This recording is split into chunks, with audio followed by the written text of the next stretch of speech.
Hi hello नमस्कार दोस्तों, और बताइए क्या हालचाल। इसी के साथ एक और सवाल, क्या आप डीप ब्रीदिंग करते हैं? वो मैंने इसलिए पूछा ताकि आपको रिमाइंड करा सकूं कि हमारी बॉडी के हर पार्ट को ऑक्सीजन की जरूरत होती है और डीप ब्रीदिंग करके हम हर बॉडी पार्ट तक ऑक्सीजन फ्लो बेटर बना सकते हैं, टॉक्सिन्स को बाहर निकाल सकते हैं और ऐसा करके स्ट्रेस और एंजाइटी से भी छुटकारा मिल जाएगा। इसलिए डीप ब्रीदिंग की प्रैक्टिस जरूर से किया करें और इवन आप अभी भी शुरू कर सकते हैं इस वीडियो को देखते देखते। और जहाँ तक ऑक्सीजन की बात है तो ये हमारे हर बॉडी पार्ट के लिए कितनी जरूरी है ये आप भी जानते हैं। और इन्हीं में से एक बॉडी पार्ट होता है हमारा ब्रेन, जो नर्वस सिस्टम को रन करता है। इसे अपने फंक्शन करने के लिए ऑक्सीजन की जरूरत होती है और ऑक्सीजन पूरी बॉडी में नर्व सिग्नल्स और मैसेजेस को सेंड करने में हेल्प करती है। ये इतनी ज्यादा इंपॉर्टेंस रखती है कि अगर किसी रीजन से ब्रेन को इनफ ऑक्सीजन ना मिले तो ब्रेन सेल्स मरने लगती है। हाँ सच में। और लो ऑक्सीजन कंडीशन होने पर अगले 5 मिनट में सेल डेथ हो जाती है। ये बहुत ही जल्दी होता है और लाइफ थ्रेटनिंग भी। जब ब्रेन टिश्यूज तक ऑक्सीजन युक्त ब्लड जाना भी रुक जाता है तो ब्रेन सेल्स और टिश्यूज डैमेज हो जाते हैं। इसी सिचुएशन में आता है स्ट्रोक, जिसके बारे में आपने बहुत बार सुना है, क्योंकि स्ट्रोक एक ग्लोबल हेल्थ प्रॉब्लम बन चुका है और इसके मामले भी बहुत तेजी से इंक्रीज हो चुके हैं। और अब हालात ऐसे हैं कि जिन एडल्ट्स की एज 25 साल से ज्यादा है उनमें 4 एडल्ट्स में से एक को अपने लाइफ टाइम में स्ट्रोक आने का रिस्क बढ़ चुका है। पूरी दुनिया में 110 मिलियन से भी ज्यादा लोगों ने स्ट्रोक को एक्सपीरियंस किया है। तो ऐसे में स्ट्रोक के बारे में जानना बहुत जरूरी है ताकि हमें पता चल सके कि स्ट्रोक क्या होता है, कैसे होता है, क्यों होता है, कैसे डायग्नोज और ट्रीट होता है और कैसे इससे बचा जा सकता है। इसलिए आज के इस वीडियो को पूरा देखिए और हेल्थ के लिए अवेयर होना अब तो शुरू कर ही दीजिए, क्योंकि अच्छी हेल्थ है तो हमारे पास सब कुछ है और नहीं है तो हम कुछ ना कुछ क्रिएट कर सकते हैं, लेकिन अच्छी हेल्थ बहुत जरूरी है। तो चलिए शुरू करते हैं और सबसे पहले समझते हैं कि स्ट्रोक होता क्या है। स्ट्रोक को ब्रेन अटैक भी कहा जाता है। ये स्ट्रोक हार्ट अटैक के सिमिलर ही होता है, लेकिन स्ट्रोक में ब्रेन की ब्लड वेसल्स अफेक्ट होती है और हार्ट अटैक में हार्ट की। जब ब्रेन के किसी पार्ट को मिलने वाली ब्लड सप्लाई रुक जाती है तो ब्रेन सेल्स डैमेज हो सकती है और डेड भी। लेकिन ऐसा कब होता है? जब ब्रेन में एक ब्लड वेसल टूट जाती है और ब्लड बहने लगता है, या फिर जब ब्रेन को होने वाली ब्लड सप्लाई में ब्लॉकेजेस आ जाते हैं।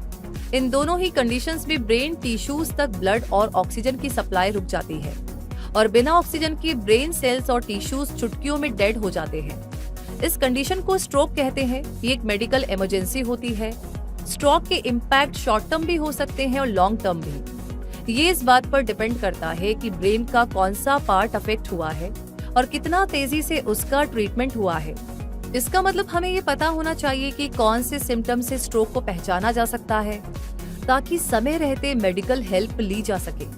आइए अब जानते हैं स्ट्रोक के सिम्टम्स के बारे में, उसके लक्षणों के बारे में। बोलने में और निगलने में डिफिकल्टी होना, चलने में दिक्कत होना, बैलेंस बनाने में परेशानी आना, दूसरों की बातें समझने में परेशानी आना, मेमोरी लॉस होना, बिहेवियर और सेल्फ केयर एबिलिटी में चेंजेस आना, कंफ्यूजन होना, बॉडी के एक साइड में फेस, आर्म या लेग में पैरालिसिस आना या उनका सुन्न होना, एक या दोनों आंखों से देखने में प्रॉब्लम आना, डबल विजन होना या ब्लर विजन होना, तेज सिरदर्द होना जिसके साथ वॉमिटिंग, डिजीनेस भी फील होना।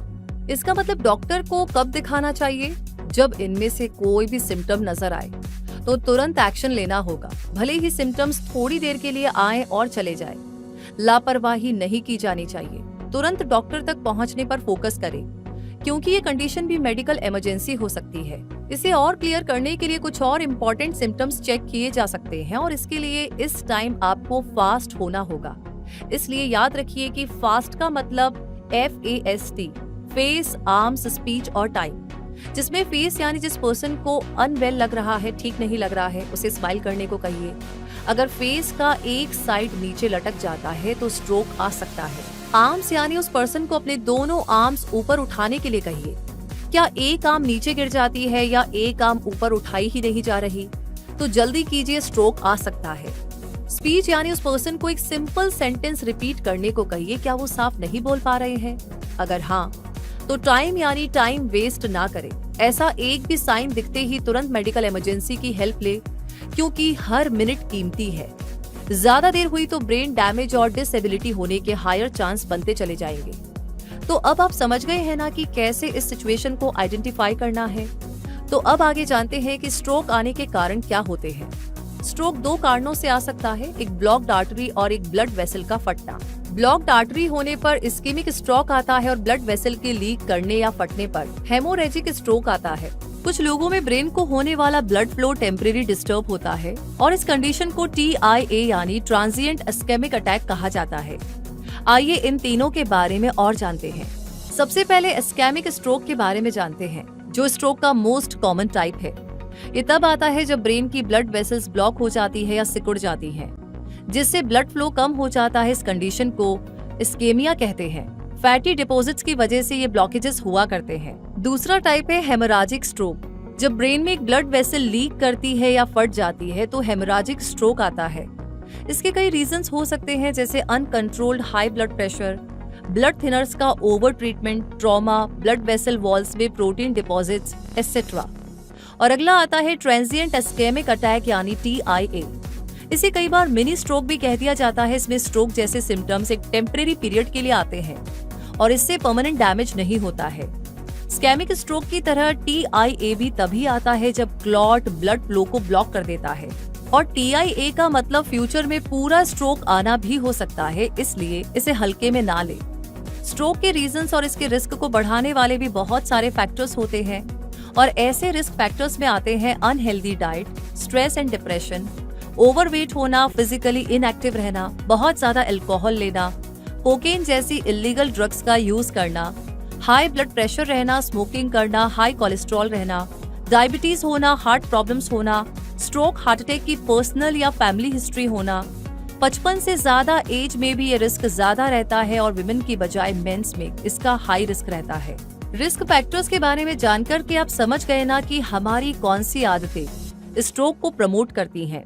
इसलिए इन हैबिट्स और हेल्थ कंडीशंस को इम्प्रूव करने पर ध्यान दें। और स्ट्रोक से बचाव के लिए क्या क्या किया जा सकता है, इसके लिए जरूरी है कि हेल्दी लाइफस्टाइल को फॉलो किया जाए बिना किसी बहाने के, जिसमें हाई ब्लड प्रेशर को कंट्रोल किया जाए, डाइट में से कोलेस्ट्रॉल और सैचुरेटेड फैट के अमाउंट को कम किया जाए, टोबैको यूज को क्विट किया जाए, अल्कोहल से दूरी बनाई जाए, डायबिटीज को कंट्रोल में रखा जाए, हेल्दी वेट मेंटेन रखा जाए, fruits and vegetables rich diet ली जाए, रेगुलर एक्सरसाइज की जाए, रेगुलर चेकअप्स कराए जाए और ऑब्स्ट्रक्टिव स्लीप एपेना यानी OSA का इलाज लिया जाए। ये एक स्लीप डिसऑर्डर है जिसमें नींद में शॉर्ट पीरियड के लिए सांस लेना बंद हो जाता है। तो इस तरह स्ट्रोक जैसी मेडिकल इमरजेंसी होने के चांसेस बहुत ही कम किए जा सकते हैं। अब आगे ये जानना भी बेहतर होगा कि स्ट्रोक का डायग्नोसिस कैसे होता है। तो देखिए, डॉक्टर डायग्नोस के दौरान सिम्टम्स चेक करते हैं, मेडिकल हिस्ट्री का पता लगाकर स्ट्रोक रिस्क फैक्टर्स को फाइंड आउट करते हैं। ब्लड प्रेशर चेक करना, मेडिकेशंस के बारे में जानना, हार्ट रेट सुनना इसमें इंक्लूड होता है। इसके अलावा फिजिकल एग्जाम के थ्रू बैलेंस, कोऑर्डिनेशन, वीकनेस, सुन्न फेस, आर्म या लेग को चेक करना, कंफ्यूजन के साइंस और विजन प्रॉब्लम्स का पता लगाया जाता है। उसके बाद स्ट्रोक डायग्नोसिस को कंफर्म करने के लिए कुछ टेस्ट किए जाते हैं, जैसे ब्लड टेस्ट जो blood sugar levels, platelet counts, infection, blood clotting, cholesterol levels के बारे में बताए। इसके लिए जरूरत होने पर MRI और CT स्कैन भी कराए जा सकते हैं। इनके अलावा ECG यानी electrocardiogram, cerebral angiogram, carotid ultrasound और इलेक्ट्रोकार्डियोग्राम की जरूरत भी पड़ सकती है। सही तरह से डायग्नोस होने के बाद स्ट्रोक टाइप के अकॉर्डिंग इलाज शुरू किया जाता है, जिसमें मेडिकेशंस के अलावा मैकेनिकल थ्रोम्बेक्टोमी, स्टेंट्स और सर्जरी के जरिए इलाज किया जाता है। और स्ट्रोक रिकवरी 4 मेन एरियाज पर फोकस करती है: speech therapy, cognitive therapy, relearning sensory skills और फिजिकल थेरेपी पर। तो दोस्तों इस तरीके से अब आप जान चुके हैं कि स्ट्रोक क्या होता है, कैसे होता है, ये कितना रिस्की होता है, किन लापरवाहियों की वजह से ये रिस्क बढ़ता जाता है और कैसे इसके साइंस को पहचान कर तुरंत फास्ट एक्शन लेकर हम खुद को और अपनों को इस खतरे से बचा सकते हैं। इसलिए स्ट्रोक से मैक्सिमम प्रिवेंशन के लिए अपनी लाइफस्टाइल को हेल्थ से कनेक्ट कर लीजिए और इस वीडियो को उन सबके साथ जरूर से शेयर कीजिए जिनकी हेल्थ के लिए आप कंसर्न हैं, क्योंकि हेल्थ अवेयरनेस भी बहुत जरूरी है। ये वीडियो अगर आपको हेल्पफुल लगा हो तो कमेंट सेक्शन में हमें लिख करके जरूर बताइएगा। लाइक ऑलरेडी आपने कर दिया है तो इसे लगे हाथ शेयर कीजिए, क्योंकि ये जानकारी बहुत जरूरी है सबके लिए। और अगर अभी तक आपने हमारे चैनल को सब्सक्राइब नहीं किया है तो सब्सक्राइब करके बेल आइकन को प्रेस कर दीजिए ताकि ऐसी जानकारियां आपको हमेशा मिलती रहे। तो मिलेंगे बहुत जल्दी ही, तब तक के लिए आपसे कहूंगी धन्यवाद।